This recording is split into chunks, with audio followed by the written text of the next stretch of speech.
반갑습니다. 저희들이 교당례왕시 주의사항을 공부를 해왔어요.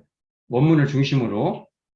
그래서 지금 저희가 상시훈련법이 상시응용 주의사항 그리고 교당례왕시 주의사항 이 두 파트로 되어 있는데, 상시응용 주의사항이 보통 우리가 스스로 훈련, 그리고 교당례왕시 주의사항을 서로 훈련, 뭐 이렇게 말하는데, 상시훈련법에서 저희들이 일단은 그 상시훈련법이 있죠.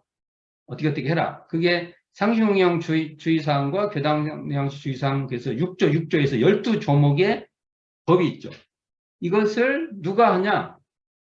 그 상시훈련을 하고자 하는 공부인들이 하죠. 그래서 우리가 공부인들을 전통적으로는 법동지, 뭐 도반 이런 말을 쓰지만, 우리는 공부인이라는 말을 우리가 쓰자. 왜요? 대종사님이 그 법에 공부인이라고 돼 있으니까.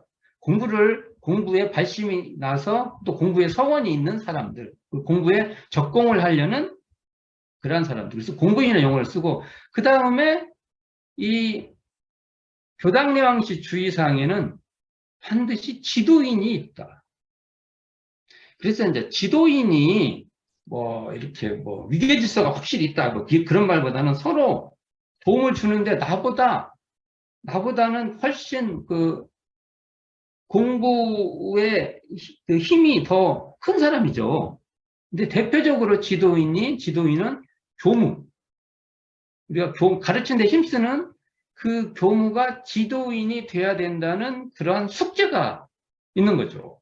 그래서 교당에서 교무가 그 지도인이 안 되면은, 꼭 지도인이라 해서 교무만 지도인은 아니죠. 그것에 공부심이 높고 법력 있는 사람이 지도인이 되지만, 교무는 지도인이 돼야 되는 그 숙명을 감당해 줘야 된다. 이런 문제가 있죠. 그래야만 교당례왕시 주의상의 그 인닥감정 해오라고 하는 교당례왕시 주의상 1, 2, 3조의 역할도 되고, 예외의 역할도 5조 예외 역할에도 지도인이 자리 잡고 있어야 된다라는 그러한 조건이 있다. 그런 말씀을 드려보고, 오늘은 지금까지 공부한 것을 대종사님 초기 교단에서 초기 간행물 월마통신 월보 회보상에 등장하는 그 대종사님 법설, 또 제자들의 해설, 뭐 기타 이런 그 글을 가지고 한번 어떻게 논의가 되었는가, 그걸 한번 살펴보도록 하겠습니다. 자, 화면 공유 하겠습니다. 자, 보이죠? 자, 여기 보면 일단은 월마통신 월보 회보 와 관련된 교당령 주의사항 1, 2, 3조를 먼저 독해 살펴보도록 하겠습니다. 첫 번째가 구전심수 효력. 그래서 이게 주산 송도성 선지님이 수필 받아 쓴 건데, 이게 월보 제47호, 이게 1933년에 기록된 거예요. 그래서 이게 이 법설은 대종경 교의품 24장에 수록되어 있는데, 이걸 한번 그래도 쭉 한번 읽어보겠습니다. 한때 종사주 복례정사에 계시옵시니, 이게 그러면 이 법문이 익산총국 건설 전에 하셨던 법문을 주산 송도성 선지님이 그 당시에 기록해 놓은 것을 이 시창 18년, 원기 18년에 이렇게 발표한 것이죠. 이렇게 볼 수 있죠. 모든 제자 모여서 앉았더니 때에 송도성이 나와서 오왈 이렇게 말하기를, 종사님이 대종사님이죠. 종사님을 배웠기 전에도 옛 성인의 경전도 혹 보았으며 구전으로 들어 배웠사오나, 그날에는 어찌하여 도덕이 무엇인지, 시비이해가 무엇인지, 선악 귀천이 무엇인지 도무지 모르고 다만 글 읽는 것으로만 사람의 직업인 줄 알았더니, 종사님을 배운 후로는 이 여러 가지 이치가 차차 밝아짐이 있사오나 알고 보니 전에 보던 그 글이요 전에 듣던 그 말씀인데 어찌하여 모든 것이 새로이 알게 되는 것 같습니까? 이렇게 묻죠. 이게 대종사님을 뵙고 옛 글이 지금 더 이해가 됐는데 전에도 알았다는 내용이죠. 그런데 대종사님을 뵙고 더 새롭게 알게 됐다. 대종사님 말씀하죠. 그러하리라 하시고 옷장에서 옷 한 벌을 내어 드리며 가라사대.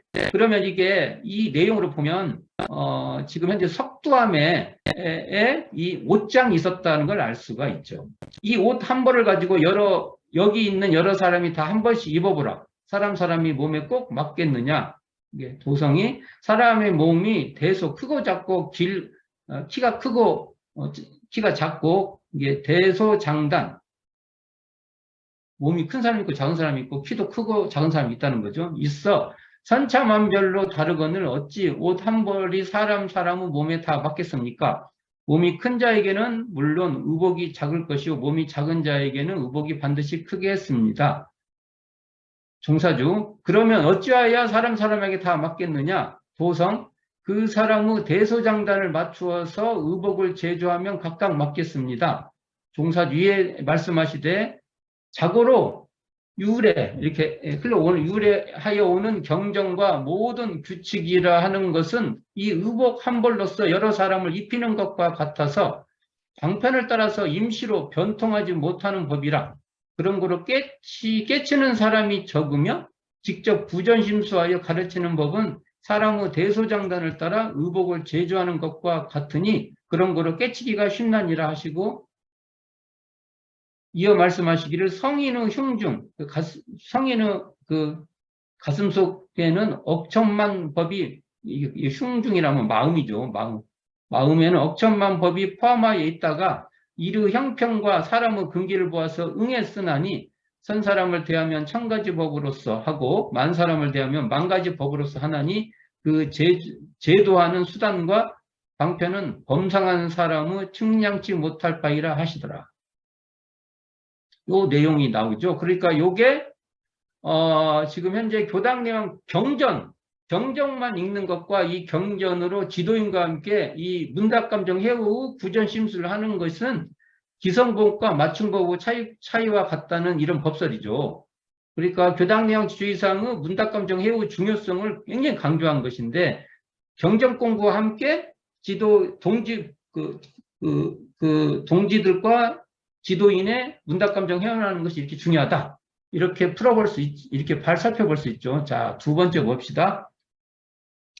법설, 의례동선, 결저시, 훈사 이렇게 되어 있습니다. 이공주, 수필로 되어 있고 회보 제21호, 시창 21년 12월과 그 다음 해 1월로 합본으로 되어 있는데 여기서도 쭉 한번 읽어볼게요. 자, 이날은 이게 익산교당이라면 지금 익산교당이라 생각하면 안 돼요. 익산총부를 말한 거예요.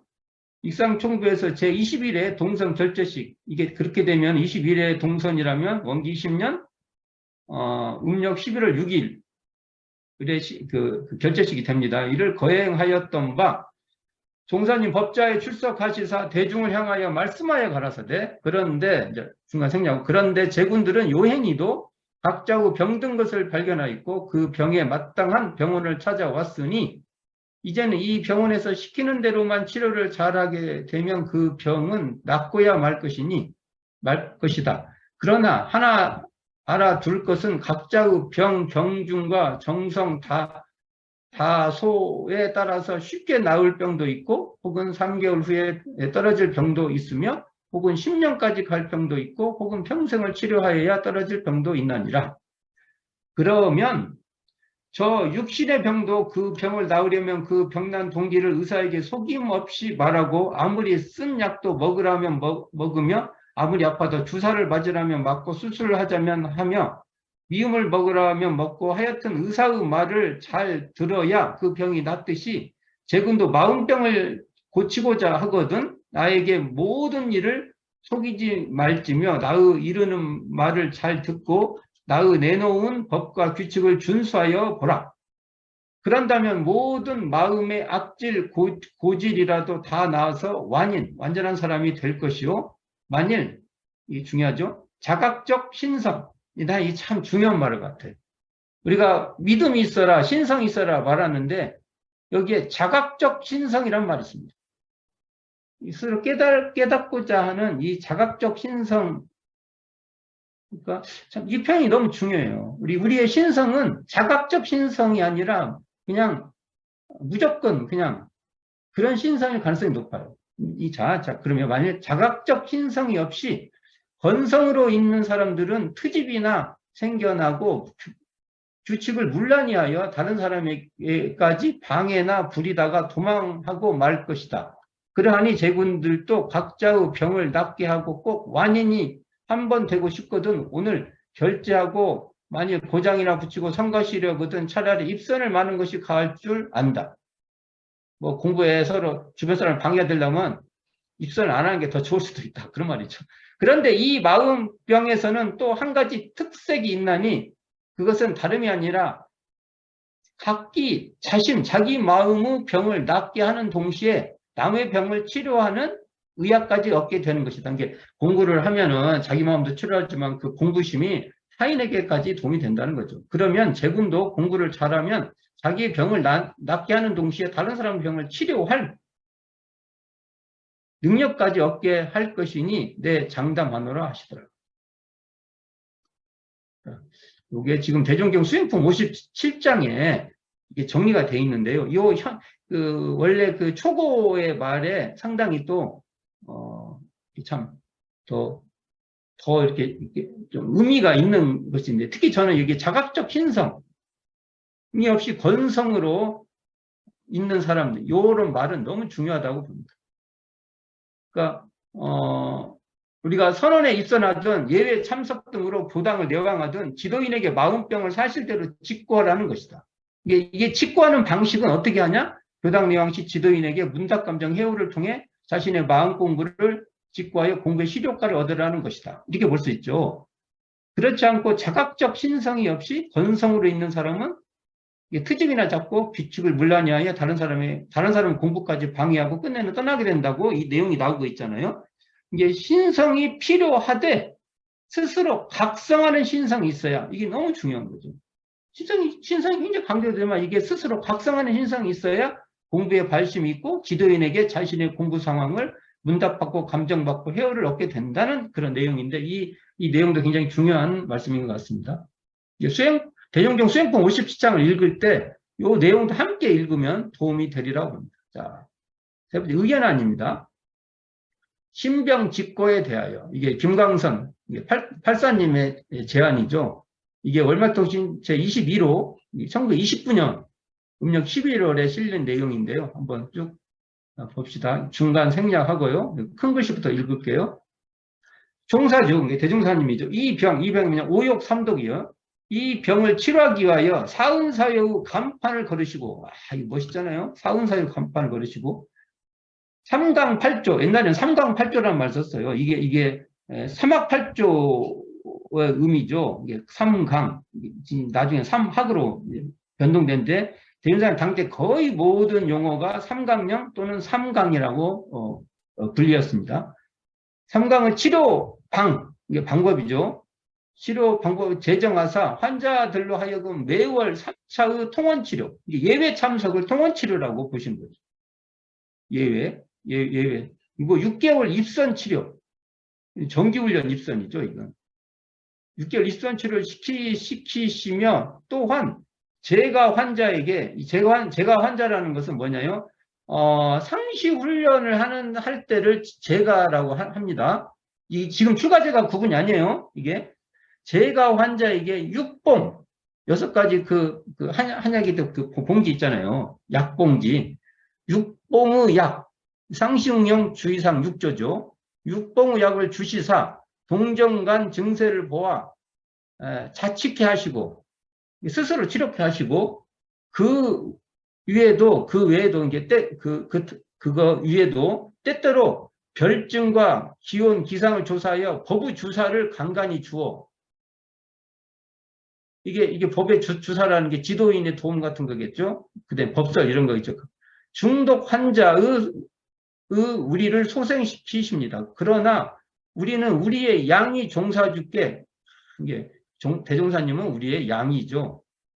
병의 치료를 원하고도 병명만은 직고치 아니하며 나아가 병을 숨기는 일까지 있게 되나니 어찌 우치한 일이 아니겠습니까? 곧 중병 환자로 의사의 치료를 원하고 입원까지 한 자가 정말 의사가 치료하려는 때는 함부와 병명의 은닉함과 같나이다. 그러므로 우리는 우리의 병, 신병을 먼저 직구하기로 합시다. 그러시면서 뭐라고 하냐면 교무부에서는 중간에 검정글씨 읽어볼게요. 이 어린 인간들 위하여 신고함이라는 그 목상, 나무 상자를 종법실, 조실이죠. 종법실에 걸어두고 각자 육군 동작상 천연적 또는 견문간 생하는 불이한 생각과 자기로서 처리할 수 없는 난경을 헤아려서 그것을 거기에 제출키로 합시다. 이런 의견을 내게 되죠. 자, 이걸 보면 이게 신병직고라는 거죠. 자기 병을 대종사님께 직고하자. 이런 건데 이건 정기훈련과 상시훈련은 지도자를 필요로 한다는 그런 내용도 됩니다. 이게 상시훈련에 있어 상시훈련 주의사항은 스스로 훈련이라면 교당 내왕시 주의사항은 서로서로의 훈련이라고 할 수 있는데 이 가운데 스승인 지도자가 있어야 한다는 거죠. 굉장히 중요하죠, 이게. 만일 자신과 동기 사이에 스승의 지도가 없으면 공부가 제대로 되기 어렵다는 겁니다. 그러므로 자신의 마음을 사실 그대로 고하는 문답감정 해오의 과정은 공부인에게 선제되어야 한다는 거죠. 이게 자신의 마음을 지도인에게 법동주 간에 서로 문답도 하고 지도인과 문답도 하고 지도인에게 감정과 해오를 얻는 과정이 교당 내용이 굉장히 중요하다는 거죠. 자신의 마음병을 직구할 수 있는 스승이 있다는 것은 도가의 행복이라는 그런 팔사님의 의견 제안입니다. 자, 그 다음에 읽을 것이 숙제 답안 발표에 대하여. 이게 대종사님 당대에 숙제들이 나가요. 이 내용인데, 이게 중간부터 읽어보겠습니다. 대종사님이 등수를 줘요. 여기 보면은 그 숙제를 주고 1등, 2등 뭐 이렇게 주는데 여기 내용이 이렇게 나와요. 답안 쓴 것이 문제 적절하고 명확하여 별함처가 하나도 없이 잘 된 것은 1등. 꼭 알기는 알았으되 해석이나 말 만드는 것이 이제 글쓰기가 조금 서툴게 된 것은 2등. 그보다 좀 더 잘못됐으면 3등. 만일 문제에 적절치 못하여 외제한 것은 제목에 이렇게 딱 맞지 않는 것은 등해로 잡은 것이다. 그런즉 근본 답안은 썩 잘된 것이 하나도 없으므로 1등에 합격한 자가 없고 2등의 최고위를 점령하게 된 것이다. 이게 이번 답안은 1등이 없었다는 거죠. 이거 좀 읽어보겠습니다. 붉은 글씨부터. 이와 같이 문제를 내어주면 그 답안을 써오라 하면 혹자는 괴롭게 생각할지 모르나 그 실은 오히려 재구를 지극히 생각하여 사리간에 한 가지라도 어서 속히 알려주려 함이니 답안을 쓸만한 사람들에 있어서는 정성껏 써오라는 것이 옳을 줄 안다. 보라, 아무리 재군이 예외에 여기 이게 지금 잘 읽어볼 내용이 나옵니다. 보라 하면은 대종사님이 보라 하면 그 법설 중에요. 대종사님이 보라 이렇게 나와요. 요 보라만 떼어갖고 한번 다 모아봤으면 좋겠어. 굉장히 중요한 내용이 나옵니다. 보라. 아무리 재군이 예외에는 잘 다닌다고 하더라도 물론 안 다니는 회원보다는 어느 방면인지 낫지만은 만일 건성으로 남의 말이나 듣고 각자의 의견 발표 한 번을 못하여 본다면 그 얼마나 큰 효과가 날 것인가. 그리고 또 교과서를 주며 익히고 그대로 행하라 하지만은 그 허당한 법 가운데에 대해서 어느 것을 먼저 익히고 행할지 알 수가 있을 것인가. 그러므로 나는 제군에게 우선 급히 알 필요가 있는 것을 한 가지씩 제출하여 물어서 철저히 알게 하자는 심산이다. 이렇게 나와 있습니다. 그다음 중간에 읽어볼게요. 이거 읽어보시고 중간에 그러면 우리가 어서 속히 알아야 할 것은 과연 그 무엇인가? 간단히 말하자면 용신법이니 여기 용신법 나왔습니다.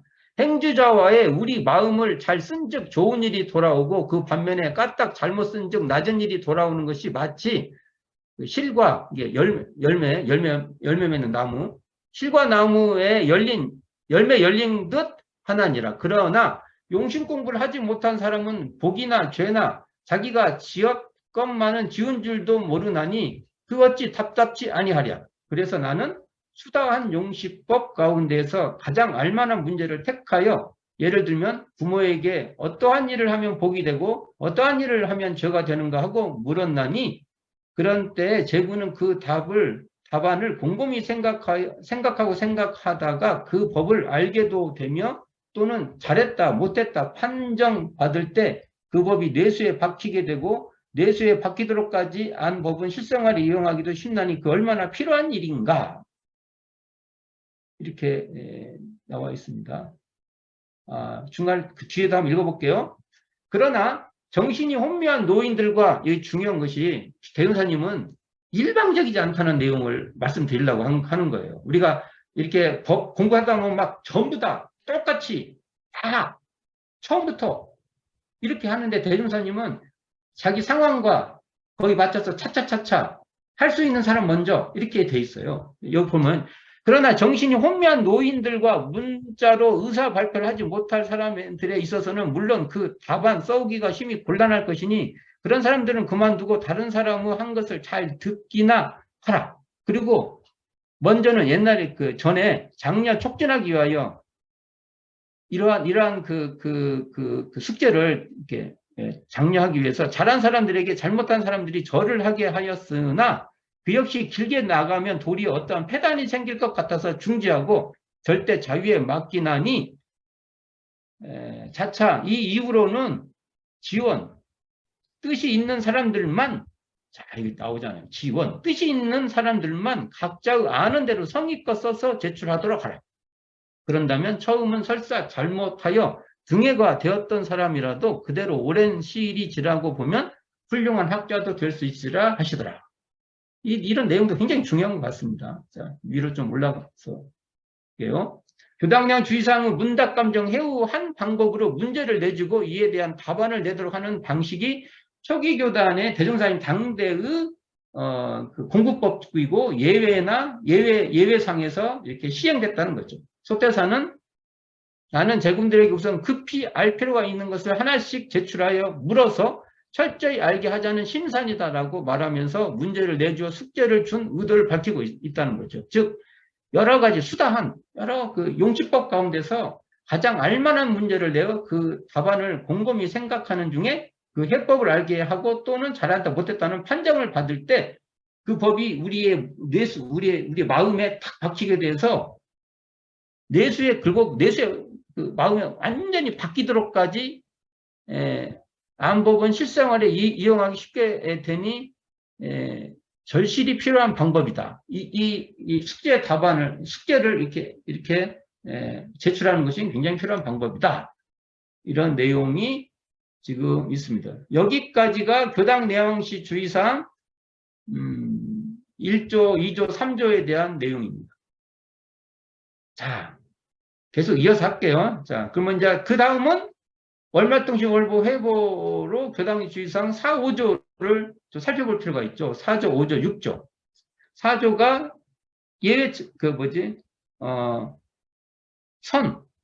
이게 선기에 선비를 준비해서 입선하기를 주의하라는 거죠. 5조가 그 예외날에는 모든 일을 처결하고 전문 공부에 주의하라는 거. 6조가 교당에 다녀간 이후로는 그것을 그 대조해서 실생활에 활용하기에 주의해라. 뭐 이런 내용이잖아요. 여기에 대한 내용입니다.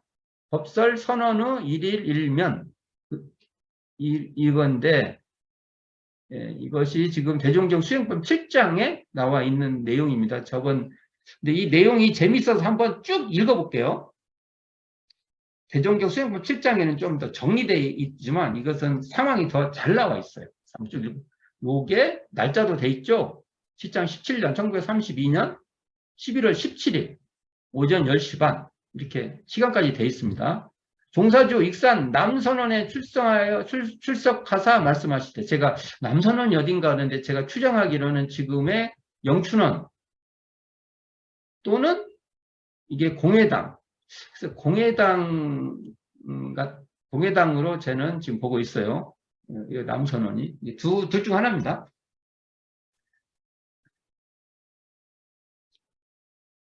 자, 뒤에 보게 내가 영광에 있을 때 본즉 어떠한 이해 없는 회원 하나는 우리의 예외날임에도 불구하고 밥 2그릇과 돈 15전을 벌기 위하여 바로 지부 그 앞에 와서 다른 사람은 공부하는 것을 들은 채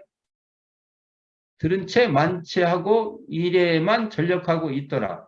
이를 보면 사람은 우스운 물건이며 공부 성취하기 어려운 것임을 알아노라 하시니 이 현장이 어딘가 보는 그것도 이제 논의해 볼 필요가 있는 겁니다. 자, 문정규 즉석에서 그에 대하여 제가 한 말씀 올리겠습니다. 그 사람이 돈에만 욕심내고 공부에 등한한 것은 실로 잘못한 일이오나 만일 사실로 그날 하루 먹을 것이 없어서 부모 처자가 이 추운 겨울에 줄이고 떨게 되면 어찌하오리까? 그때에도 공부에만 전력하여 예외를 보는 것이 가하겠습니까?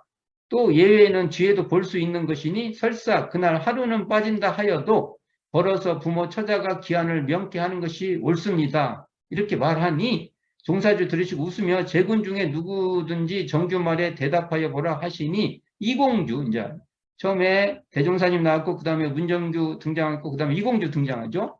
이공주 고활 우리의 목적한 바 공부는 영원한 사업이며 더욱이 하루 고통은 능히 견딜 수 있으니 하루의 고통을 잊기 위하여 밥 2그릇과 돈 15전에 끌려 영원한 공부를 놓아버리는 것은 목적상이로나 이해상으로 타할 수 없는 일이요. 또는 법보다도 돈 15전을 더 존중히 아는 것이 아니겠습니까? 고로 제 생각에는 참으로 법을 존중히 하는 사람이라면 하루는 말고 이틀을 굶는다 하더라도 15전은 말고 몇십 원이 생긴다 하더라도 예외는 꼭 참여하여야만 될 줄 압니다. 그러니까 종사주 대종사님이죠. 정규를 향하여 문정규를 향하여 공주마르 가부를 물으시니 정규 감탄한 어조로 창한 이게 늙어서 창한이라 합니다. 여인 얼굴이라 이렇게 좀 살이 빠진 얼굴 그럴 것 같은데 창안에 백발을 휘날리며 참으로 그 말이 옳습니다 하고 공주에게 절을 하였다. 그러니까 여기 문정규는 노인에 속하고요. 이공주는 그래도 장년 이게 젊은 그게 속하죠. 이게 나이 차이가 있죠. 그리고 참 제 생각 같습니다. 한즉 종사주 또 웃으시며 가라사대 정규가 공주의 말을 듣고 절을 하여 옳다 하는 것을 본즉 참으로 법을 존중히 아는 거동이 나타난다 하시고 이제 말씀을 하십니다. 내가 또 말하여 줄 것이니 들어보라 하신 후 가라사대 근본적으로 이 일의 본체를 들어서 말한다면 우리의 예외가 날마다 있는 바가 아니요 10일 만에 옛날에 예외를 10일 만에 보잖아요. 1차씩 당하는 일이니 만일 공부에 참 발언이 있고 법의 가치를 중요하는 사람이라면 그 열흘 동안에 무엇을 하여서라도 예외날 하루 먹을 것을 준비하여 둘 것이다. 그러하거늘 그 열흘 동안에 아무 준비 없이 놀다가 예외날을 딱 당하여 먹을 것을 찾는 것은 벌써 공부에 등한하고 법에 무성의한 표징이 겉에 드러나는 상징이나 특징이죠. 이 드러나지 않았는가. 고로 이러한 폐단을 방지하기 위하여 공부인이 교무부에 와서 하는 책임 제6조에 미리 말하여 둔 것이다. 이로 보면 정규에 묻는 말의 본의가 근본적으로 문제될 것이 없나니 길게 언론할 필요가 없거니와 다시 말하면 그 사람이 죽도록 열흘 동안 노력을 하였으나 그날을 당하여 먹을 것이 없다 하더라도 그 사람은 마음 가운데 이로의 사심이 없이 공부에만 전력할 생각이 있으면 자연 먹을 것이 생기는 이치가 없지 않나니, 그것은 예를 들면 저 철모르는 어린아이가 그 어머니의 배 밖에만 나오고 보면 우연히 안 나던 젖이 철철 쏟아져 그 철록을 먹고 장양되는 것과 같나니라 하시더라. 이게 지금 대종경 수행품 7장이 나오는데 좀 더 그 상황성이 잘 나와 있는 것이지 않습니까? 이게 교당 내왕지 주의사항 5조인 예외 참석의 중요성과 법을 소중히 하는 자세에 대한 예시를 들어 구현해 주신 법설이죠. 이것도 참고로 대종경 수행품 7장 또 교당 내왕 주의사항 5조를 읽을 때는 이 내용도 같이 읽어보면 좋을 것 같습니다. 자, 돈 버는 방식에서 이공주 수필로 회보 제18호 1935년 7월에 실린 이 내용이 나오는데 이것도 내용이 재밌어서 좀 내용이 길지만 그래도 읽어보도록 하겠습니다. 한때 익상교당, 익상충구에서 종사님 법좌에 출석하시사 대중을 향하여 말하여 가라사대, 어떤 그 글 쓰는 그 정기하는 형식이 있잖아요. 장소 나오고 누가 했냐, 대종사님. 그리고 행위가 법좌에 이렇게 법좌에 앉으신 법좌로 나가신다는 것도 나오고 대중을 향하여 말한다. 이 형식이 나옵니다. 이게 이제 나는 제군들에게 돈을 주려 하나니 제군은 각자의 재주와 기국대로 이 돈을 받아다가 밥도 하여 먹고 옷도 하여 입고 집도 지어 살고 그 외 어디든지 쓰고 싶은 데가 있거든 마음대로 쓸지어다. 내가 이러한 말을 하면 혹 어떤 사람은 돈 한 푼도 주지 않으면서 무슨 돈을 마음대로 쓰라는 거 하는 거 하여 거짓말같이 혹은 부황하게 알는지도 모르겠다. 그러나 이런 말이 참 중요한 것 같아요.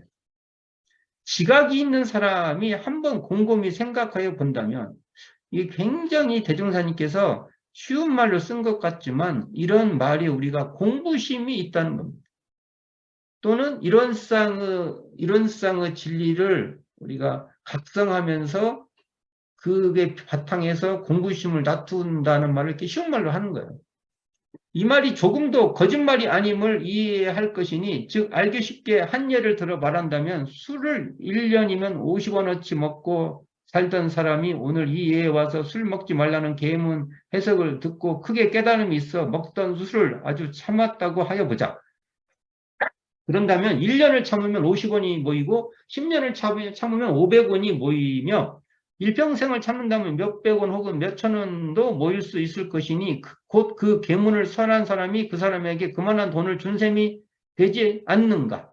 또는 잡기를 하여 부모의 유산을, 잡기가 노름등이죠.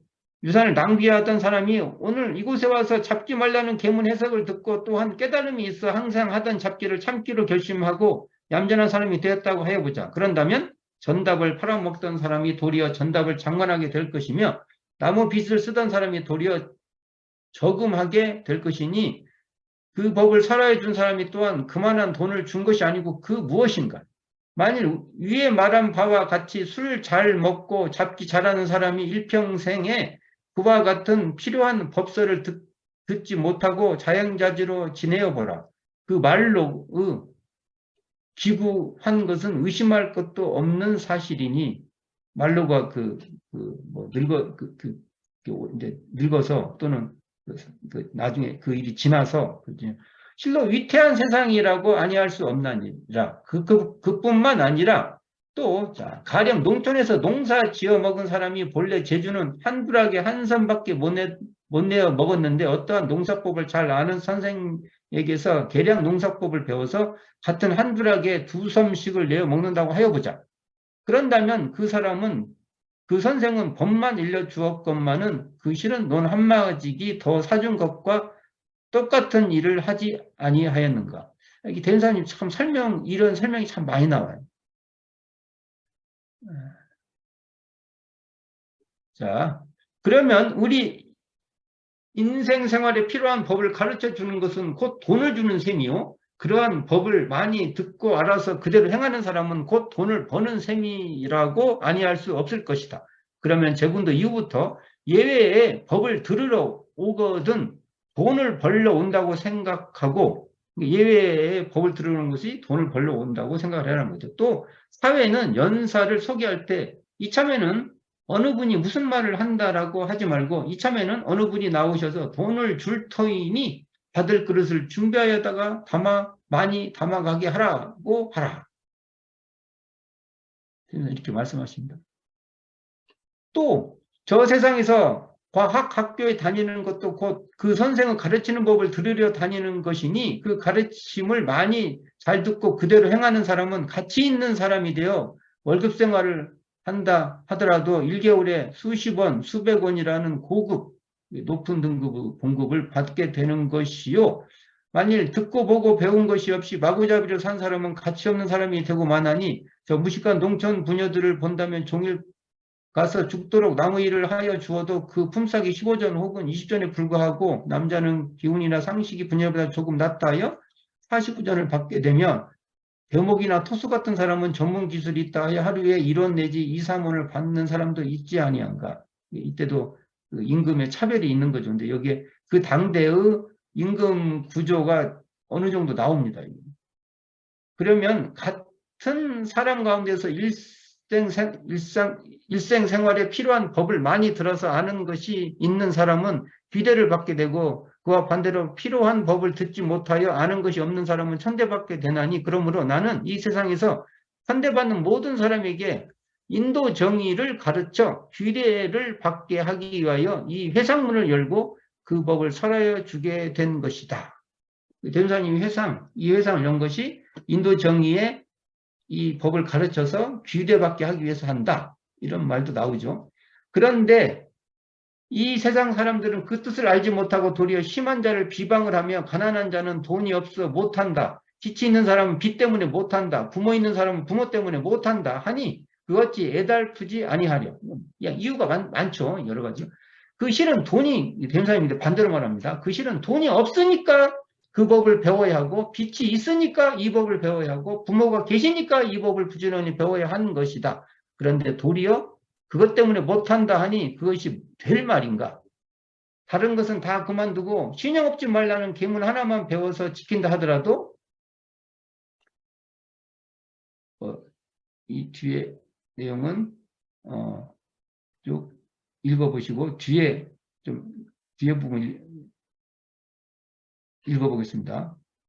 자, 끝으로 읽어보겠습니다. 끝으로 또한 말하여 줄 것이 있으니 그것은 다름이 아니라 설사 예외에는 빠지지 않고 꼭 참여하는 사람이라도 예외에 잘 참여하라는 내용을 쭉 나오는데 이제 끝으로 설사 이렇게 예외에 잘 참여한다 해도 그 마음을 정돈할 줄 모르고 건성으로 앉아서 존다든지 헐렁거리고 밖에나 드나든다든지 하면 대종사님 당대에도 이렇게 펄렁거리고 왔다 갔다 하는 사람들이 있다는 소리예요. 그러한 사람들에게는 아무리 좋은 소리를 하여 준다고 하여도 소용이 없을 것이니 실로 그런 사람들은 전에 경성박람회 나오죠. 대종사님이 경성박람회에 그걸 감상을 가지고 말한 거예요. 경성박람회에 출품되었던 기계로 움직이는 거짓 사람. 이게 나와요. 기계로 움직이는 거짓 사람. 로봇인가? 기계로 움직이는 거짓 사람과 같다고 아니할 수 없을 것이다. 그런즉 제구는 또한 이 점에 주하여 어떤 법설을 듣게 되든지 기계 사람 같이 건성으로 앉아있지 말고 정신을 차려서 선악간에 반드시 나의 보감을 삼으며 매사에 활용하도록 하라. 이게 뭐예요? 이게 교당량식 6조와 관련이 있죠. 그런다면 아무리 멍청하던 사람이라도 슬기로운 사람이 될 것이요. 비난한 사람도 부자가 될 것이며 무식하던 사람이라도 유식한 사람이 되어 고는 적고 낙이 많을지다. 이렇게 되면 고는 적고 낙이 많다. 이게 교당량 주의상을 잘하면 고는 적어지고 낙이 많아진다. 이런 내용이 여기에 나오게 됩니다. 그러니까 이걸 정리를 한번 더 해보면 교무부에서 하는 책임, 교당량 주의상 5조 매월 예외에는 반드시 참여하기를 주의할 것이고 제6조 교당을 다녀갈 수 있는 그 득실 여부를 주의할 것이처럼 예외 참석과 법에 대한 소득 반조의 중요성을 강조하고 있죠. 이 말씀에서, 이 법설에서. 이처럼 예외에서 인생에 필요한 법을 가르쳐주는 것은 곧 돈을 주는 셈이요. 그런 법을 많이 듣고 알아서 그대로 행하는 사람은 곧 돈을 버는 셈이라고 여기라는 것으로 이 법설이 등장하고, 예외의 법을 들으러 오거든 돈을 벌기 위해서 온다고 생각하라는 말씀이 등장하면서는, 또한 예외에 참석하여 법을 들을 때 기계사람, 경성박람회에 출품됐던 그냥 기계로 움직이는 그런 거짓 사람 같이 건성으로 앉아있지 말고 정신을 차려서 산악관에 반드시 보감을 삼아 매사에 활용하라고 당부라는 교당 내에서 6조의 말씀을 또 하고 계시죠. 이 법설이 대종경 수행품 8장에 정선대에 수록되어 있는데, 초안, 처음에 수필했던 수필 본문이 굉장히 상황성과 그 다음에 자세함이 있으니까 꼭 읽어봤으면 좋겠다. 자, 예외를 존중해라는 해설이 있습니다. 그것도 어느 중간까지 또 읽어보겠습니다. 자, 우리가 보아오는 예외는 본의 창건의 갑자 4월, 이게 불법령기 창립총회가 음력 4월 29일, 양력 6월 1일에 실시됐는데, 그 이후로부터 이런 말인 것 같아요. 이후부터 비롯하여 지금까지 지금 약 10개 성상을, 10개 년을 지내온 그 수가 근 200회에 달한다. 이게 계산을 해보면 200회 달한다는 거죠. 중간에 생략하겠습니다. 2번 볼게요. 예외는 우리 회에만 있는 규정이 아니요 집단적 대중생활에서 불가결한 집회인 만큼 현아 각 종교가에서 행하지 않는 것이 없다. 그러나 그 본의를 탐구하면 거의 대동소이한 공통점을 발견할 수 있으리라고 신안하니, 그것은 다름이 아니라, 이게 중요하죠. 각기 신도로 하여금 1개월 내 복잡한 진세의 육적 생활, 육신의 생활에서 몇 분이라도, 얼마만이라도 정신상 회복로를 개척할 영적 생활을 하게 하는 까닭이다. 그러면 우리 회의 예외에 대한 관념도 대부분 이상과 가까워서 정신적 유한을 주고자 하는 데에 있다. 그러나 그보다 더 가장 주로 하는 본인은 더 중요한 것이 있다는 거죠. 예외 그날만큼 오로지 공부에 주력하여 성의를 권장하고 지행을 촉진함에 있나니, 자, 여기 중요한 말이 나옵니다. 예를 들면 기회나 비용이 미급하여 동하, 양기, 전문 공부를 하지 못한 사람에게 예외가 매년 36일의 정기 입선일처럼 되어서 훈련을 더하게 되었으며, 비록 전문 공부를 한 사람이라도 6개월간, 이게 상시기간이죠. 아무 대조도 없이 쉬게 되면 인심은 변하기 쉽고 사람 마음은 변하기 쉽고 세상은 험악한 것인지라 어떠한 사막에 흔들려서, 삿된 경계죠. 흔들려서 공부에 게을리게 될지 모를 것이다. 고로 10일마다 1차씩 참여하여 그 기간의 경과를 보고하여 성적을 대조하게 하나니, 예외는 전문 공부를 한 사람에게도 없어서는 안 될 필요한 기일이다. 이렇게 나옵니다. 그러니까 여기서 예외를요, 정기 36일, 그러니까 그 일정한 기간마다 오는 정기 입선일과 같다. 이런 주장이 나옵니다. 중간에 이 내용은 한번 읽어보세요. 3번도 쭉 읽어보시고 중간에 그러나부터 한번 읽어보겠습니다. 그러나 그것은 우리의 사정이 허락지 아니하여 못한다 하더라도 1개월 내 많지도 않은 그 3차의 공부 기일, 3예외죠. 참여치 않거나 무연고 간혹 결석을, 이유도 없이 그냥 결석을 고하게 되는 것은 성의가 없다는 것보다도, 공부에 등한한다는 것보다도 당초에 공부에 발언을 하기로 한 그 본의를 의심치 않을 수도. 그러니까 공부에 성의도 없고 등한한 것보다 아예 발심이 없는 게 아니냐, 이런 말씀이 나옵니다. 우리도 이건 대조해 봐야겠죠. 자, 읽어보겠습니다. 거국이 제례의 예외는 오전에만 하나여 법사의 법설이나 연사의 강도만 듣게, 강도가 강연, 이게 뭐예요?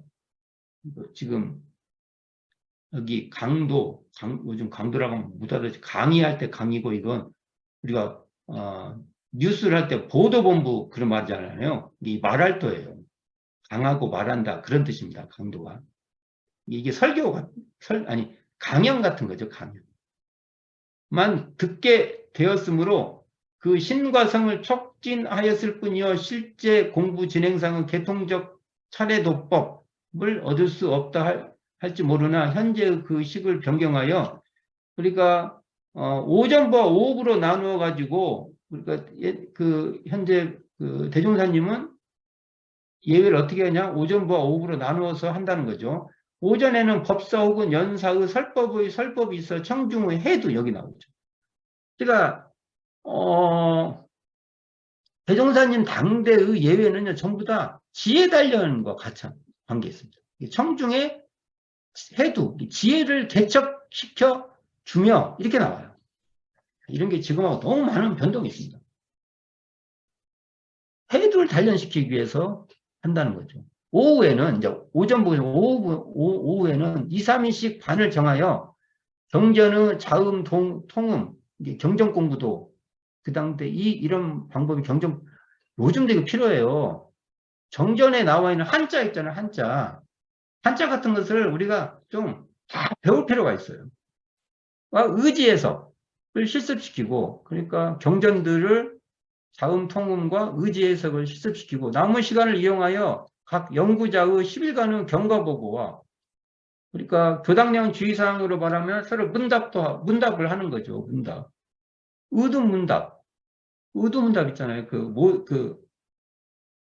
특별히 모르는 것을 알고자 하면 그것을 제출해라 이렇게 나오고 있잖아요. 의도문답과 감각감상 이런 게 감상된 바를 제출해서 감정 얻어라. 그런 거죠. 처리한 바를 감독감상 처리한 바를 제출해 호상 의견을 교환. 여기 호상이 나오죠. 그러니까 이게 지도인의마음은 하는 게 아니라 서로 간에도 의견을 이렇게 교환해서 서로 도움을 받으라. 하나니 형식과 사실을 아울러 공부상 시득됨이 무수할 것이며 참다운 생각으로 오는 자라면 일치월장의 공부는 되지 못한다 하더라도 점차 소연, 밝아지는 길을 알게 될 것이니, 모든 것이 환히 이제 몰랐던 것이, 그 다음에 실행 방법이 환히 알아진다는 거죠. 그러하거든 이 외를 무용고 혹은 무성의로 결정하여야 할 것인가? 이런 내용이 쭉 나옵니다. 마지막 읽어보겠습니다. 고로, 야소교에서는 주일에 참석치 않고 다른 일을 하는 자에게는 하나님 나를 도적질한 자이라 칭하여 가장 엄숙히 경계하였으며 우리 공부인이 교무부에 와서 하는 책임 교당 내 주의상 6조죠. 6조 내에서 예외 참여를 간절히 말씀하심도 이상과 같은 중대한 관계가 있는 까닭이다. 이로 볼진데 어찌 공부자의 예외를 등한히 하여야 될 것인가. 3가 우리 동기는 이 예외의 필요를 각성하여 갱일층 예외에 충성하기를 바란다. 여기서 충성이라는 것은 여기 충이 그런 충이잖아요. 마음을 한다는 거잖아요. 마음을 다하고 정성을 다해라. 이런 말이 나오는데 이 앞에 이 부분 읽어볼게요. 교무부에 와서 하는 책임, 교당 내 주의사항 제5조 매월 예외에는 반드시 참여하기를 주의할 것에 대한 이게 아주 자세한 설명이 회설에 등장하죠. 특히 정기훈련에 입선 못한 사람에게는 예외날이 정기훈련 날이 된다고 강조하고 있고 동아 양기 전문 공부를 하지 못한 사람에게는 예외가 매년 36일의 정기 입선일과 같이 훈련을 더하게 되는 격이라고 말하고 있고 비록 입선하에 전문 공부를 한 사람도 6개월간을 아무 대조 없이 쉬게 되면 이게 삿된 경계에 흔들리기 위해서 공부에 게으르게 될지 모르므로 예외는 전문 공부를 한 사람에게도 없어서는 안 될 필요한 날이라고 강조하는 그러한 예외에 대한 논설로 굉장히 중요한 내용입니다. 반드시 한번 읽어보시기를 부탁드리겠습니다. 자, 쭉 했는데 이렇게 읽어본 게 재미는 없겠지만 재미없는 내용은 스스로 좀 읽어보셨으면 좋겠다. 이게 반드시 읽어봐야 되고 끝으로 제가 여기 교당량 주의사항 선기 나오죠. 선기 4조에 매년 선기에는 선비를 미리 준비하여 가지고 선원에 입선하여 전문 공부하기를 주의할 것이죠. 요 내용이 나오는데 요 교재 141쪽 펴보세요. 이제 이걸 뭐 다른 거 많이 중복돼서 다 빼고 143쪽 보세요. 이 정기훈련의 방식을 어떻게 할 것인가라는 고민을 우리가 해볼 필요가 있습니다. 이게 앞으로 미래의 정기훈련을 어떻게 할 것인가. 지금 우리가 경험하고 있는 대종사님이 제시해 주셨고 또 우리가 이리저리 해봤던 정기훈련에만 한정돼서 생각하지 말고 여기만 너무 갇혀서 생각하지 말고 이 뜻을 잘 알아서 미래에 어떻게 할 것인가 라는 것도 고민을 해보는데 정기훈련은 미래에 적용하는 방법을 생각해 보는데 아까 지금 저는 전은 강사님이 쓰는 예외도 있잖아요. 매주 하는 우리를 지금은 한 주일이니까 일주일씩 있잖아요. 하는 정기 훈련격이다. 제가 한번 이런 생각도 해봐. 이런 생각도 해봐. 우리는 옛날에는 이렇게 뭐 3주 했잖아요. 11시간이니까. 지금은 4주가 되면은 뭐 이런 생각, 뭔가 생각을 해보자는 거예요. 4주 중에 한 주는 더 정기훈련 성격이 강한 예외도 볼 필요가 있지 않나. 그러면 1년이면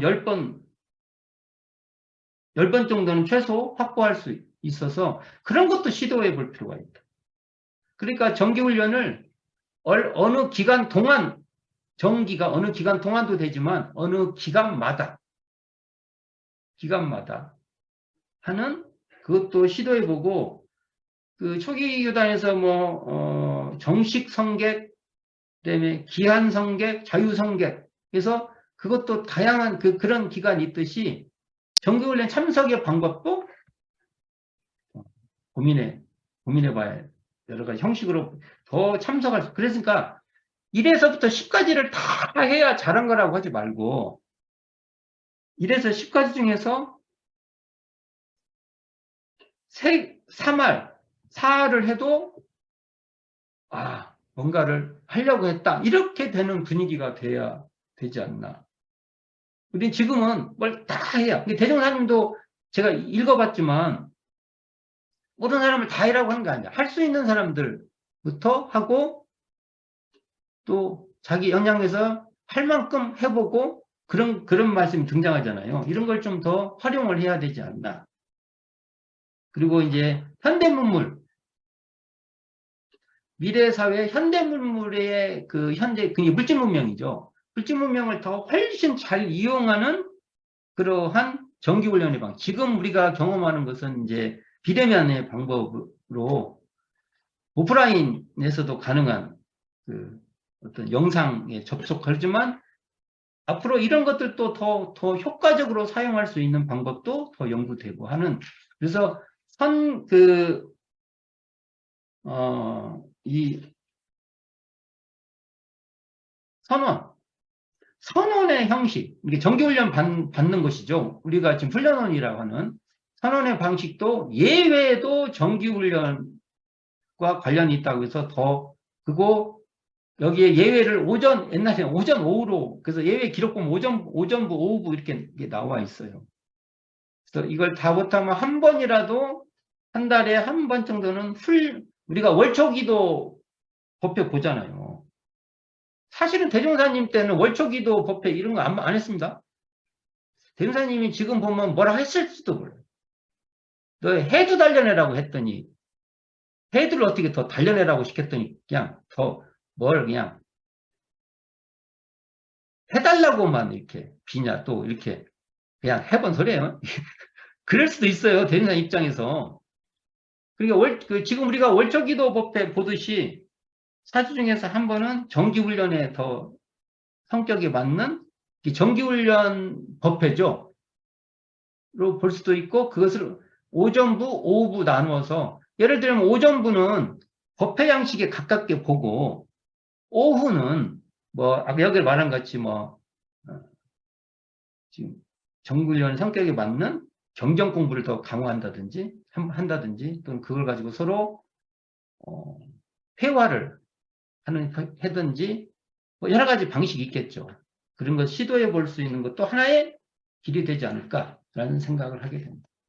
자, 제가 오늘도 경전을 글을 많이 읽다 보니까 좀 지루할 수도 있지만 그래도 그 지루한 글을 많이 읽는 발심이 날 수 있기를 간절히 바랍니다. 수고하셨습니다. 감사합니다.